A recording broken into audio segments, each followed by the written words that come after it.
Ayan po. Ayan, di pa natin nakatambakan. May grade bean pa po dyan. Ito po pala pinatawag na grade bean.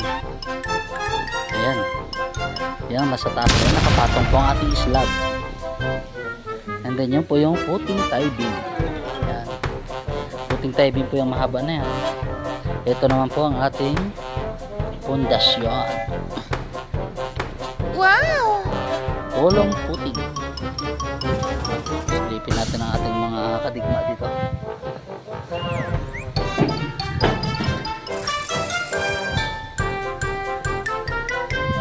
Ayan. Ito pa talaga si Borlong. Ito pala guys si Poke.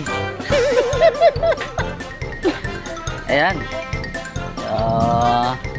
Nakikita ng ebidensya. Yung malaki-laki po